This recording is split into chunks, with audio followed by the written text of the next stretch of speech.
Hello and welcome to a very special edition of our monthly workshops. This is for June 2024's kit number 301. And as you may know already, this is our 301st kit. Yay! So we are celebrating and very proud of our legacy of creativity and also equipping anyone with the skills needed to make some gorgeous pages. This month is no exception. I'm in love with this kind of numbers themed kit. It's all about those numbers. So let's go ahead and take that Accordion Pocket File that I hope you have by now. And side note, if you don't have this, not a big deal. You just need room for 4 big piles of stuff that we're going to prepare for our set of 4 double page spreads. But this clever guy just sits underneath the base of my trimmer like so and stays vertical so that I can file everything into one of those 4 pockets as we prepare our papers for our layouts. And then I have a printed copy of the instructions. Printing is optional, but I of course needed to teach you this today. And I'm going to take all of the components from the kit that aren't paper and set them aside. So that's the charms and the bags and the ribbon. Then I'm going to take the photo mats that we have and let's get those sorted and placed into the appropriate pocket. Let's take 3 black photo mats, 1, 2, 3, and all of those go into pocket 1 and 2. 2 of the silver photo mats go in pocket 3 and 4, as well as 1 white photo mat, pocket 3 and 4. 2 white photo mats in pocket 5 and 6, along with your last silver photo mat, also 5 and 6. That leaves us with the 3 charcoal mats for pocket 7 and 8. Next up, let's sort the paper into the order we would like to use it. So to do that, I'm going to place it upright in a stack like this and hold it in my arm. And let's distribute those pieces. Now in your kit, you do have a sheet of these number die cuts. Now right away, it might not look like this because all of the numbers are filled in with paper. So what you can do if you want is you can pop out those numbers. We'll discuss this in a little bit, but just make sure you say what fell out of the shape. Okay, so I'm just going to put this whole thing face down on my trimmer. And we're going to talk more about that very, very soon. And then take one of the numbers print. I'll put that face down. And then I will also take 1 sheet of the iris print that we're calling it iris because iris is the 25th anniversary flower. Put that face down. Next up, find this 1 sheet of the metallic silver. Ooh, it's so pretty. It is silver on both sides. 1 sheet of this plain black. And then I'm going to take from the Cutaparts. Those are usually on the back of the stack. There's one that has more of a white base. Let's grab that one. It has a big circle on it. And then one of the darker base. Put that face down. Then let's go to the remaining numbers print. So that's this guy, all the numbers on it. And the remaining silver metallic. Next up, find a sheet of black and then 1 more of the iris print face down. 2 sheets of that gorgeous charcoal paper. I'll put that linen texture side down, smooth side up. And then we have this stunning white pearl paper here. We'll put that face down because it is white on the plain side. There's the metallic pearl side. You are going to love it. Okay, I'll flip everything back over now to that numbers and let's talk about how we're going to deal with this bad boy.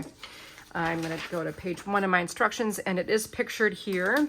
So basically there is a edge around this, and what I have found to work the best is if you fold along the edge in each direction, that really helps with removing the frame around this. So you could literally just lay this on top of a page and have this cool numbers accent. But once I do the forward and back fold, it separates very easily. So I'm just gonna go around the perimeter. And if you like, you can pause me while you do the same. And let's get this edge removed from the sheet.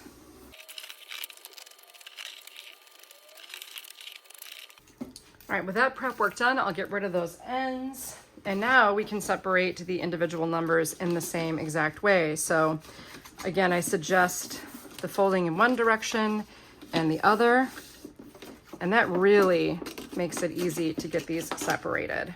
So the number 1 goes in pocket 3 and 4, as does the number 2 and the 3. And the 4,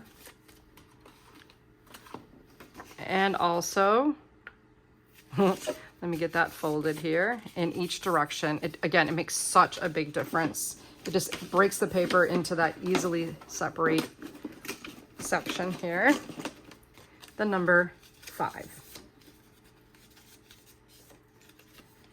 Okay, all of that also goes in pocket 3 and 4.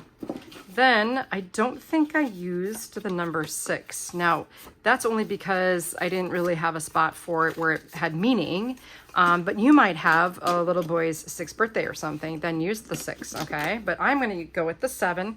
That goes in pocket 1 and 2.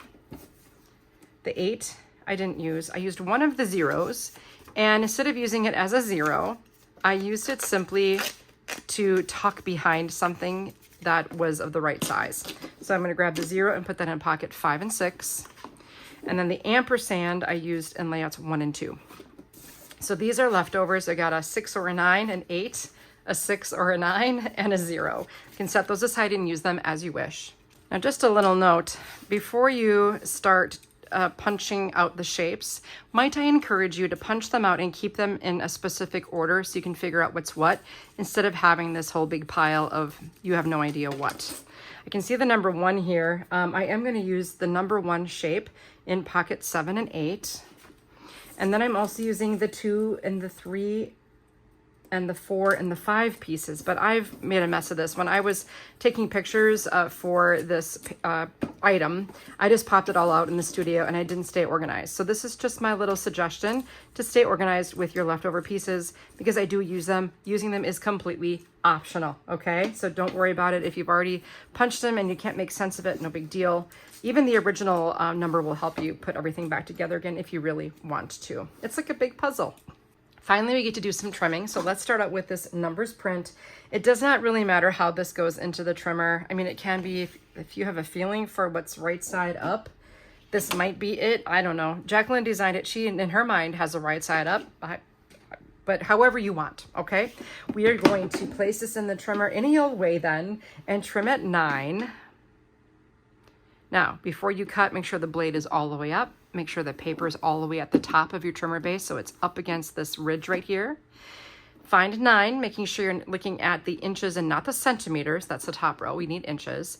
Stabilize by pushing down in this clear bar, and then slice that. Leave it lay where it landed, and slide the paper down to 3, and trim again.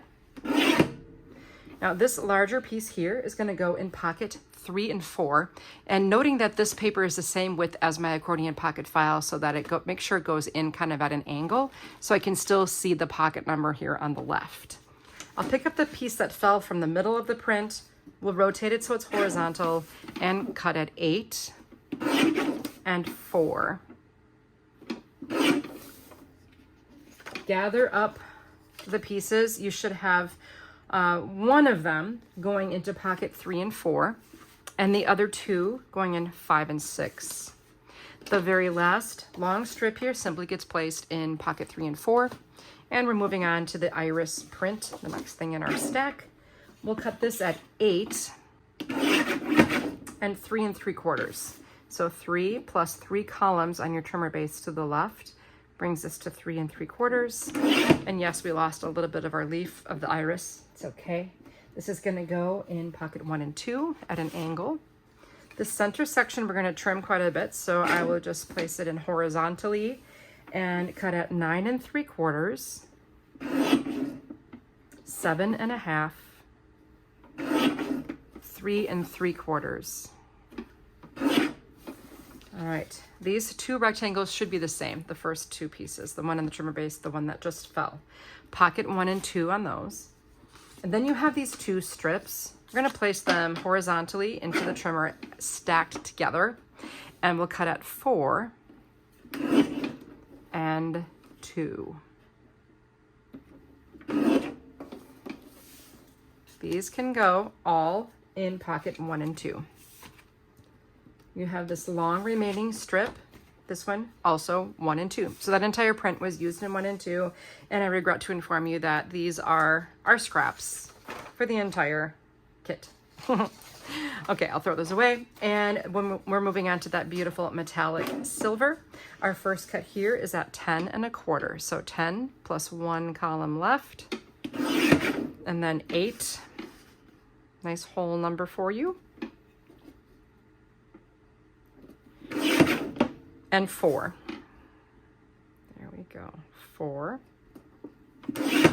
Gather the 2 4-inch strips that we just made, and we'll place them neatly together, trimming at 6, and it gives us 4 the same size. 2 of them will go in pocket 1 and 2, and the other pair will go in 7 and 8. And then we have some strips. The widest one on the top of your stack there, 7 and 8. And the next one, the last one, 3 and 4, and there are no scraps associated with this sheet of silver. Next up, we have our black. We'll start at 11 and a quarter here. That's 11, 1 left. And then 10 and a half. 9 and a quarter. 5 and a quarter. Rotate that 5 and a quarter so it's horizontal. Trim at 8 and a quarter. 4 and a half. And this hold there, you may or may not love me after this. It's not that big of a deal, but we're going to rotate this 4.5-inch piece. So just rotate it so it's horizontal now. And I'm going to give you a strange measurement. It's 2 5/8. Now don't panic. Okay, every inch is divided into 8 parts. Well, it can be divided infinitely, but eight parts for the most part. And I want you to cut it so 2 5/8. So let's just go ahead and find 2 1/2. There's 2 1/2. Now 2 5/8 is halfway between where we are now and 2 3/4. So I'm just going to find that middle line there. That's 2 5/8. Boom. We made these 2 rectangles that are the same size, going for pocket 1 and 2. Then you have the 2 other pieces that are the same size here for pocket 3 and 4.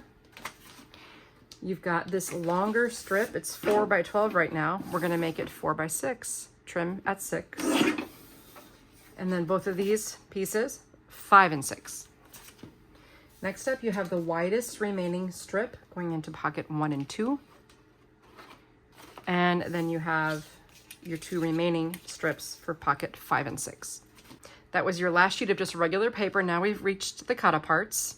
There is a message to you on the outside of every Cutapart. It says remove paper outside of corner cutting guides. And that's my cutting guide right there, that little plus sign. So my goal is to sort of get that removed. But usually when I first put this sheet in, it's so large that I can't see the edge of the silver bar on my trimmer when I first put this in. So what I'm going to do is I'm going to shoot for shy of that mark. I'm a little shy of it.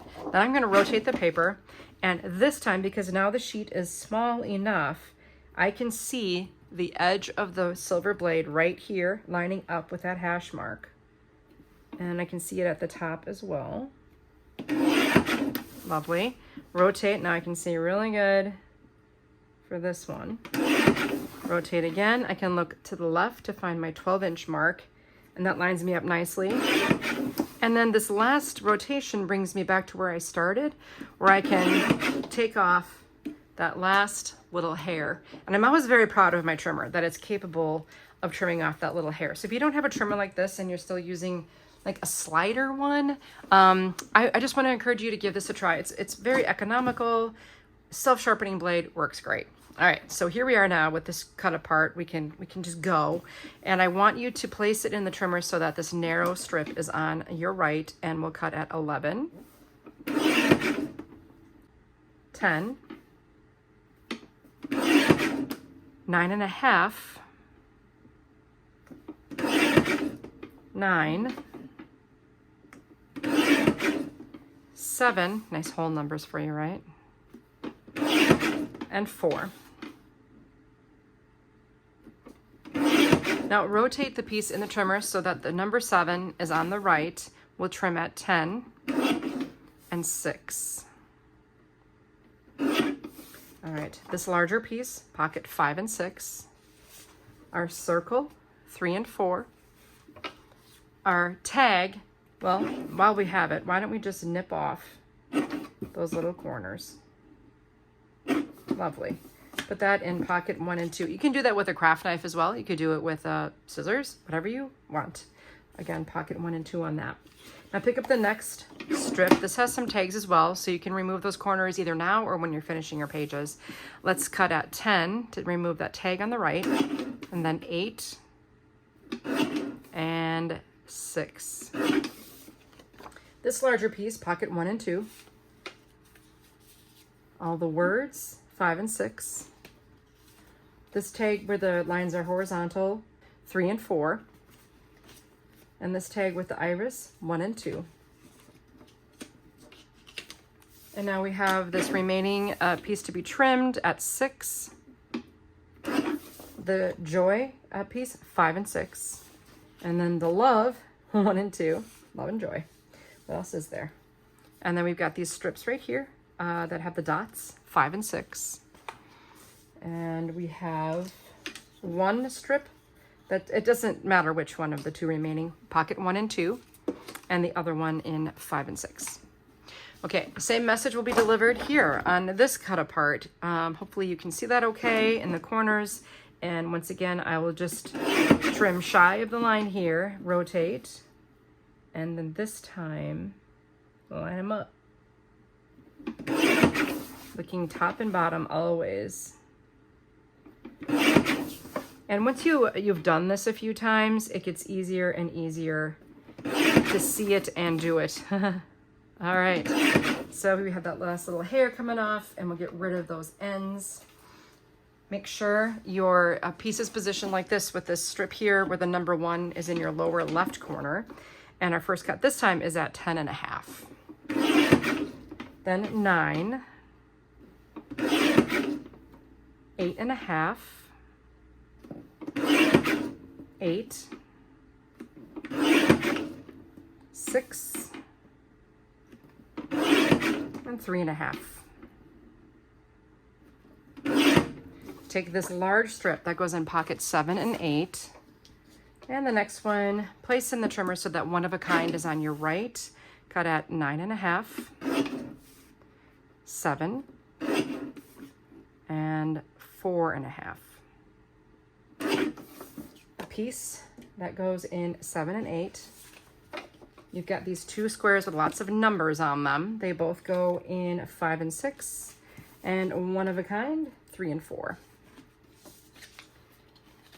The strip, you're writing the story of your life one moment at a time, 7 and 8.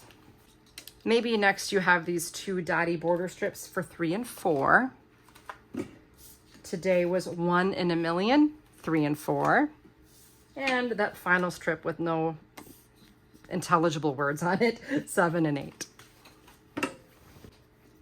Wow, I think that is the end of our trimming process. So I will just support this so it doesn't fall down anywhere and release my trimmer. And make sure you lay this on its back. Now that the trimmer is done supporting it, it's not designed to stay up on its own, okay? I usually put that off to the right. And then you still have this big stack of papers, and these are gonna function as the base for our layouts, okay? So now make sure you take the entire stack and place it down to the left of the center of your workspace, and then slide the top sheet to the right. And that's gonna set us up for our first layout that we're going to make together, which is layouts 7 and 8. And if you turn or scroll to the last page of your instructions at the bottom, you're gonna find layouts 7 and 8. You can see this is where I use the punch outs of the number shapes, okay? So let's just take that accordion pocket file now. And we need the contents of pockets 7 and 8 at this point. You can see my little number 1 down in there.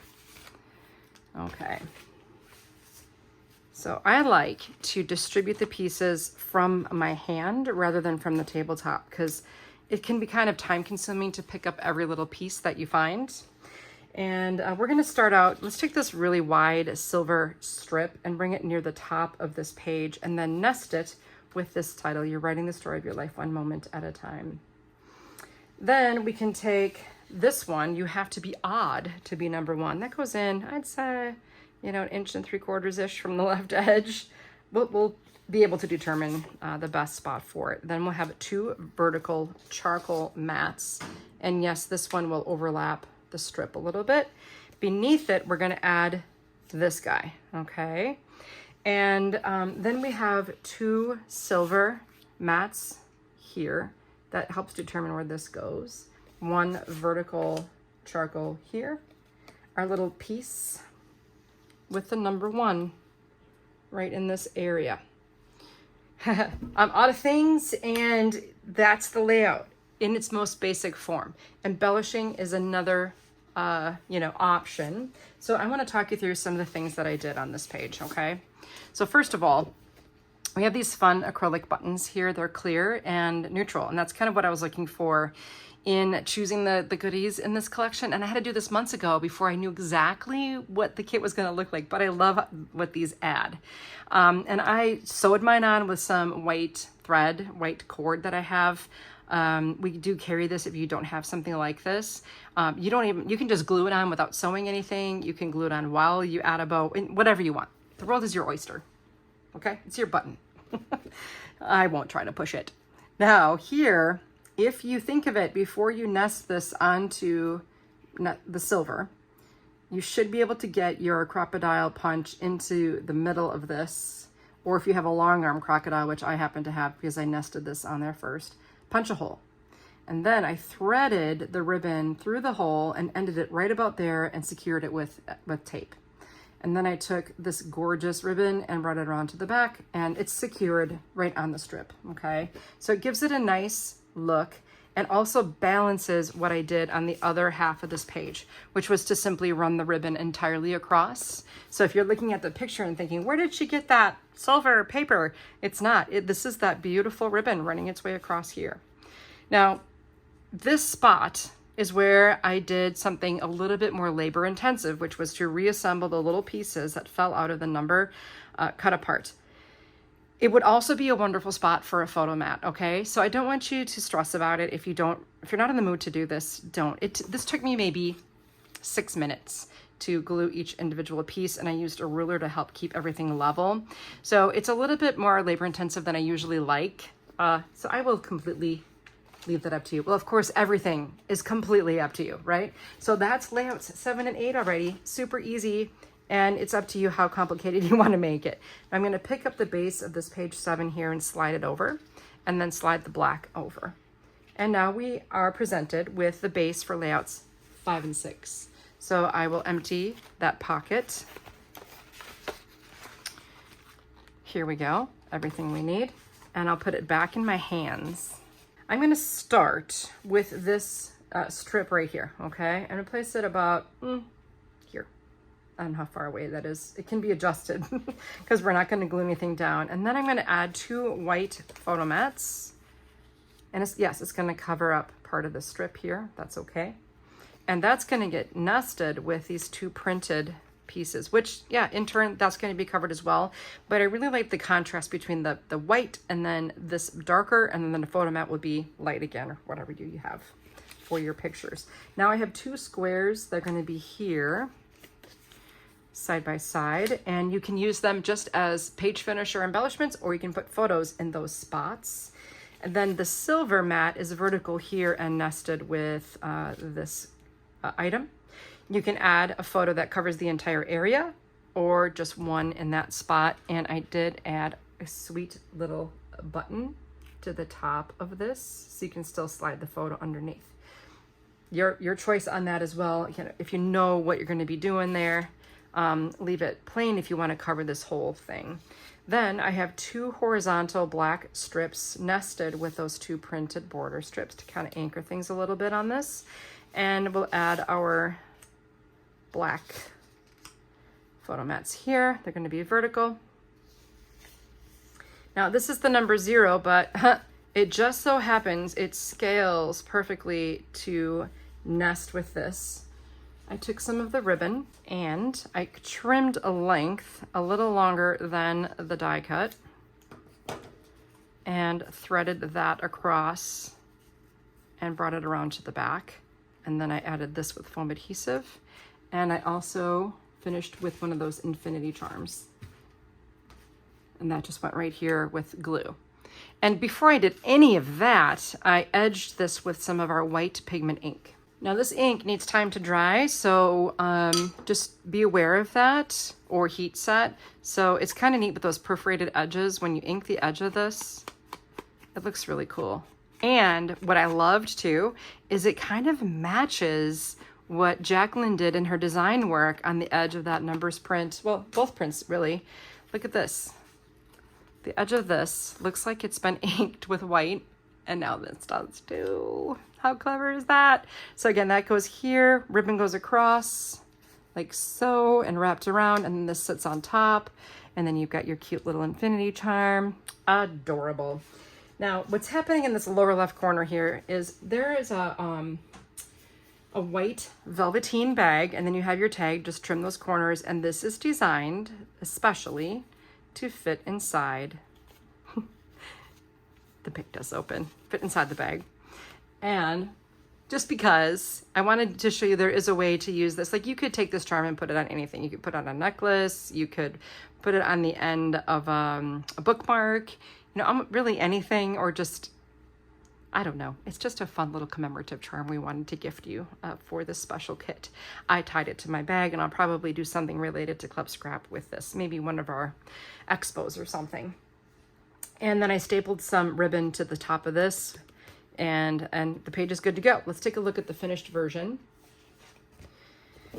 Here we have stapled ribbon, and I keep the staple really close to the top edge because I want to still be able to slide a picture under there if I need the spot. Here too, I could still slide the picture underneath where the button has been sewn on. And again, sewing is your choice as well. Here is the facing page. I explained how all of this is laid out. And then here, I just used that same wax cord here to add the charm to the top of the bag, which is pretty cute if you ask me. Slot punched here, threaded the tag, and stapled it to the top. All right, now I'll lift up this. This is the base of page 5, and slide it over and pick up just one sheet of the charcoal gray.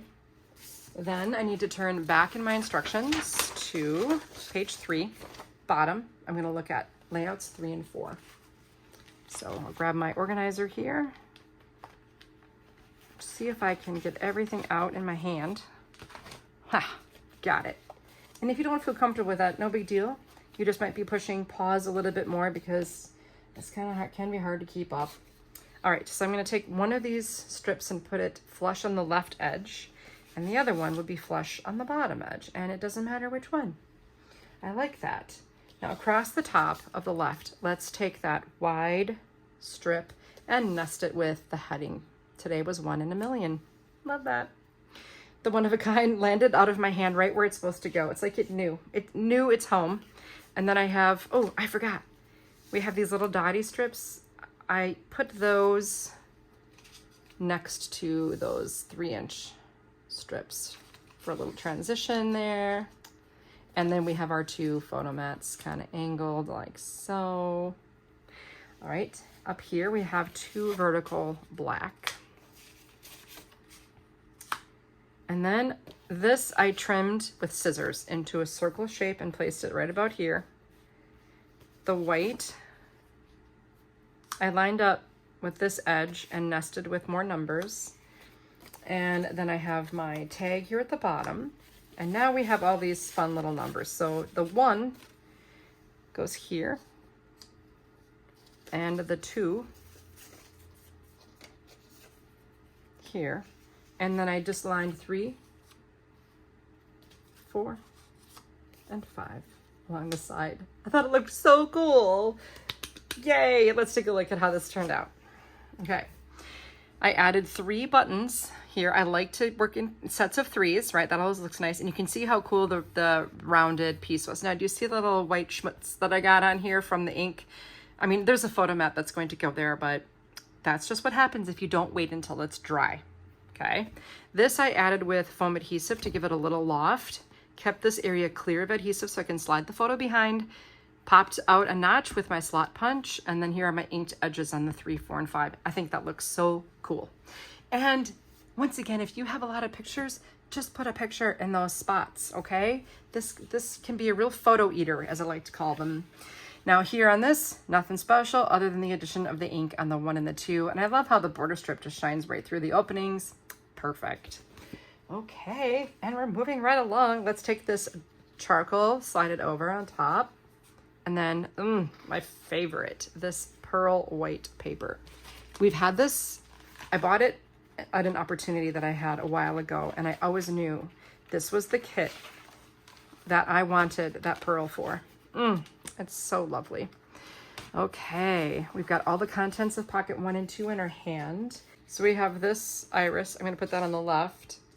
And then the other iris that was on the left of the print goes over here on the right. I like to do that. It's a common trick.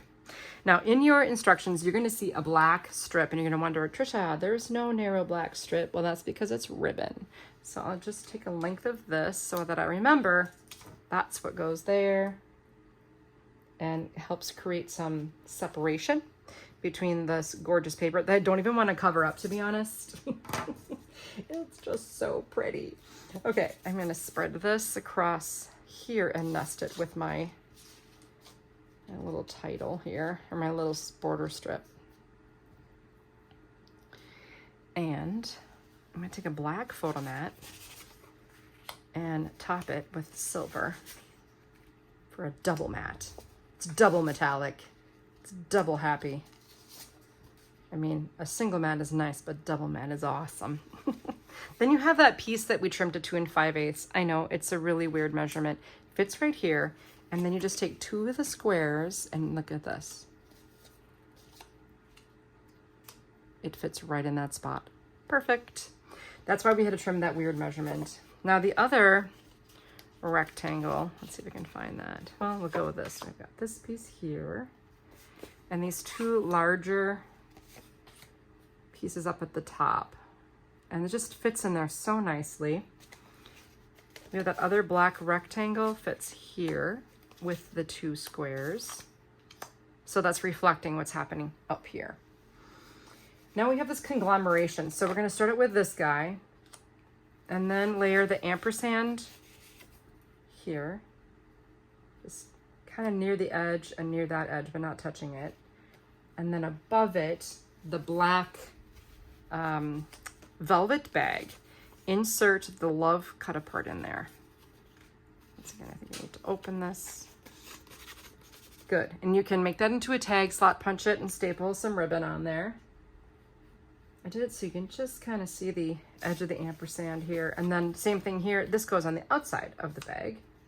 Nice contrast happening. 7 billion smiles, and yours is my favorite. Therefore, I chose to use the 7, inked it, placed it here with this kind of on top. How fun is that? Okay. Oh, I added the infinity charm here in a really clever way. So check this out. Got our tag that goes, a journaling prompt goes in the thing. And if you're using this with a page protector, which you probably will, just mark where this comes out of the bag and then put a cutting mat into your page protector and just cut a slit along the mark so that this portion sits on top of the page protector, okay? And here I just looped some ribbon around each end of the infinity charm and wrapped it around to the back. Inked the edges of the ampersand, and on the facing page, inked the 7 and added this with foam adhesive after stapling it with some ribbon as I slid it through the slot that I made with the slot punch. I've been talking about the slot punch a lot, haven't I? For my new guests here, the slot punch looks like this. We do carry it. It's really heavy duty. It will go through even mat board, pretty thick stuff. Thicker than a cereal box, let's just say. It's just a tool that's large enough I can find it quickly and easily, and it turns any sheet of paper into a handy little tag. So on this, for example, after you trim the ends, you just center that in there, give it a pop, and now I can slide my tag through the hole. It looks really nice. And I used to cut that with just a craft knife. I used to cut a slot to match the width of the ribbon. I don't do that anymore. I just pop it with a slot punch. Okay, that was layouts 1 and 2, and that means we are done, my friends. All that's left for you to do, and you know, it's not a little, it's quite a bit, is to adhere everything. Now, it takes me like all day really to start out from scratch with the kit and not really know what my plan is, and write down every cut I make and really carefully design where everything's gonna go. But now you have the benefit of all that work being done for you, and you just have to simply glue everything down according to the pictures and your instructions. So if you like to attend crops, I always suggest that you take the workshop part, this part of the process, you do that at home when you're alone and it's quiet and you can concentrate. Then all of this can be placed back in the bag, brought with you to your crop. All you really need is a shoulder bag with all your kits this far and a big brick of photos and some adhesive, and you can go to town and be incredibly productive when you follow this protocol. So give it a try. Let me know how that goes. And while you're here, if you wouldn't mind, it would really help my channel if you hit subscribe and if you like, and let me know in the comments if you learned something new. I love to hear back from you, and I look forward to seeing you soon in another Club Scrap workshop. Thanks for joining me.